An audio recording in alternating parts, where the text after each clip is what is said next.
What's going on, guys? Andrew back with another video, and that was a bit energetic. Let's try to dial that back a bit. What's going on, guys? Andrew back with another video. That was it right there. That was it. We're gonna keep that one. Today we're back with another video. We're gonna be reviewing the Nike Air ACG Mowabb 2021 release. Let's get right into it.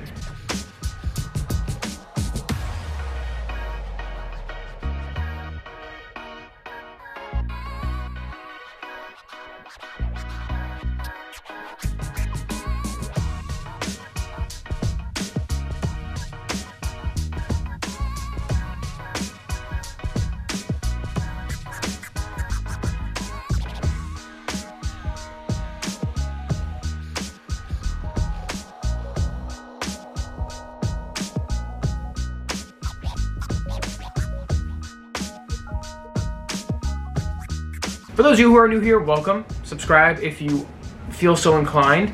For those of you who are returning viewers, thank you for coming back. I appreciate it. If you are here following me from Instagram, thank you very much. You can follow me on Instagram at DrewReviews. I post a lot more on there than I do on this channel because it's easier to post on Instagram than it is to make a whole YouTube video talking about a pair of shoes. Now, today we're talking about another controversial shoe, which not really controversial in the same way that my last video talked about a controversial shoe. You guys should check that out.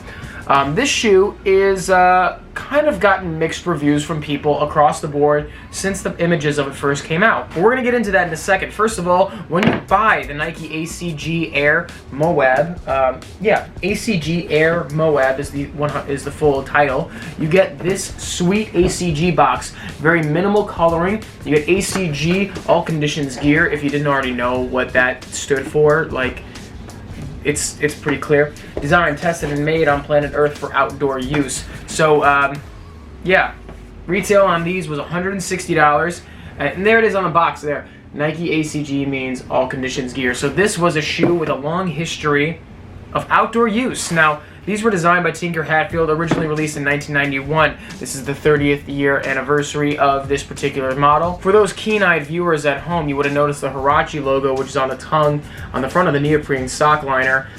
Kind of different than the last release. The last release was in 2015. Those are kind of overpriced on StockX right now, and that's why people are kind of iffy on whether these are as good as the last one. We're going to get into that in a second. Originally released in 1991, specifically to tackle the outdoor sneaker market. Brands like Adidas and Reebok were already in the outdoor market, and Tinker Hatfield was tasked with designing a sneaker that was a mid-cut, perfect for outdoor use, and I think he really hit the nail on the head at the time. I say at the time because Nike is still making sneakers under the ACG line, and they're much better tech-wise. So, as far as the shoe is concerned, you've got this rubber outsole with some traction pods. You've got the classic Air Mowabb design on the bottom there. Very reminiscent of 90s style. So, in case you guys weren't aware or you don't know much about 90s style, not all of it was good. What we see coming back as like a resurgence, it's always the good stuff. It's never the whack stuff. It's never like the really corny font like that. Like, that's very, like, this is giving me like PTSD to like some, I don't know, some 90s ads that just didn't age well. On the top, you've got this neoprene sock liner that is pretty consistent with the ACG Mowabb. You've got the ACG branding there on the side, a little heel tab, kind of reminiscent of the Nike Air Huarache. Rubber heel tab that just says Nike Air on the back there. On this particular release, not like the last release, you've got these pull tabs up top on the front and back, and the Huarache logo on the tongue there. On the upper, you've got what some people are calling suede. I don't think this is actually suede. Like, this feels like a very low-cut suede or nubuck. Material-wise, it's not that great. You should know what suede feels like. This ain't really suede. That neoprene sock liner follows through to the base of the toe box there, kind of like a Huarache, which again, designed by Tinker Hatfield. He took inspiration from another design of his, which was the Huarache. He's designed a lot of stuff. Tinker Hatfield, if you guys didn't already know, has designed a whole lot of sneakers, and this is not an exception by any means. You've got perforations along the side paneling, along the sock liner, and along the toe box there for breathability. I don't know exactly how breathable these are gonna be. On the trails, I don't know if I'm gonna take these on the trails. Probably will, because this is a very bright and kind of an obnoxious shoe that you really gotta wear on the trails. And you've got these thin round laces across the top there, although most of the support that you'll be looking for is going to be in that sock liner right there. Traction-wise, I don't think these have a whole lot of traction. If you want to take a closer look at that, it's not exactly... It's very, like, reminiscent of the original, but it's not, like, traction-wise. I don't think this is going to be the best bang for your buck in terms of hiking shoes. Speaking of bang for your buck, these retailed at $160, which, I'll be honest with you, these are more of a $130, $120 shoe. Not because I think that they were, you know, I understand that this is the 30th anniversary. It's the first time in 6 years that they've come out with this colorway. It's the first time in 30 years that they've come out with the other colorway. But $160 seems like a bit much. Now, I was happy to pay that because I picked these up from the good people at Unheard Of the same day that I struck out on the Nike sneakers app for this colorway. So, Nike sneakers, I ended up picking up the teal and tan colorway. The other version, the other color of this shoe, I was able to get through on that pair because these were released as a draw through the sneakers app. Like, you have to enter a drawing to get this shoe. Like, this was, I don't understand.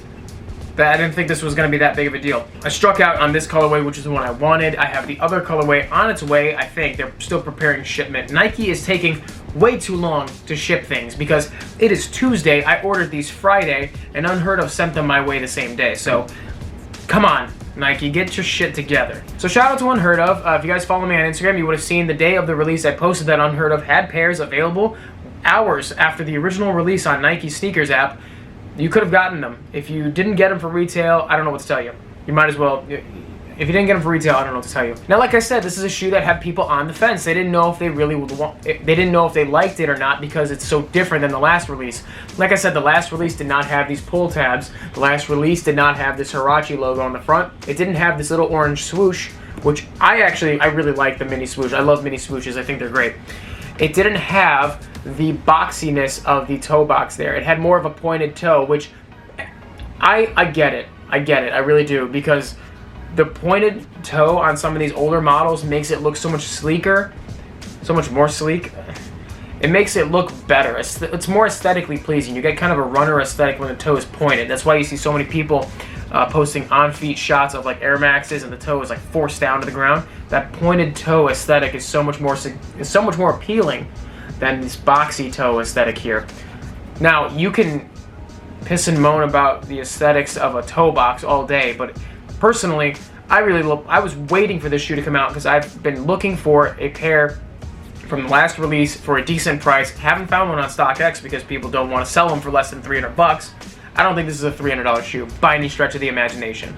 This to me is a shoe that you get at retail, you get for less than retail if you possibly can, and you wear them for its intended purpose. I love hiking. I love outdoor trekking. I love all kinds of stuff like that. I have a pair of ACGs, a low top version, but this is the one that I really want because there's something about this shoe that makes me want to go on a hike. I want to go out. I want to explore the great outdoors. And originally in 1991, that was Nike's intended purpose of this shoe. You know, they had ads showing people on trails exploring the great outdoors because that's what these are made for. All in all, I think you could expect a pretty comfortable fit.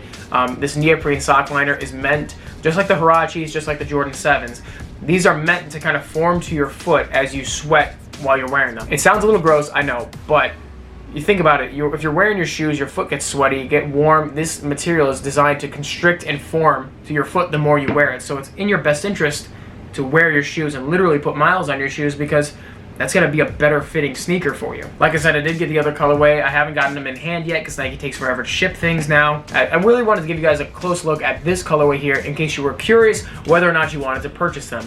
In my opinion, if you can get them for retail price or even less than retail somehow, some way, go ahead and do it. I don't know if this is worth paying resale prices for because aesthetically, if you're not going to wear this on hikes or for its intended purpose, it's kind of a hard shoe to pull off. Like, this neoprene sock liner kind of gives it's a mid-rise shoe, so it constricts your ankle in a weird way. Like, you could probably wear this with jeans, but I don't know why you'd casually wear this. This is kind of like one of those shoes that you wear to go hiking, to do like outdoor trail shit, you know what I'm saying? Like, there's so many options when it comes to sneakers, aesthetically wearing sneakers for, you know, like everyday use.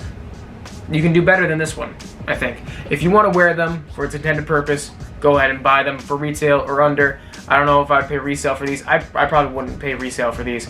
But all in all, I'm in the opinion of I like them. Nike releases sneakers, re-releases them years and years down the line, and always makes changes no matter what it is. I think the material choices could have been better. I think that some of the choices they made, it makes sense. You might need a pull tab every once in a while. I think that's something that the original shoe might have actually been missing, but people didn't like it. That's fine. Everyone's got their opinions. That's my opinion, is that I think that they did okay. I think they did a perfectly fine job with the shoe, as expected from Nike. So maybe that's settling, but at the same time, it is what it is. Let me know in the comments what you guys think of this particular release, and let me know if you still have the 2015 release. If you do, let me know. I'm not interested in buying them, but because I've got my pair now. And that's where I'm going to wrap up this video, guys. Thank you so much for watching. If you enjoyed it, hit that like button, comment below, subscribe if you're new, yada yada yada. Follow me on Instagram if you feel so inclined, and until next time, guys, this is Andrew signing off. Peace.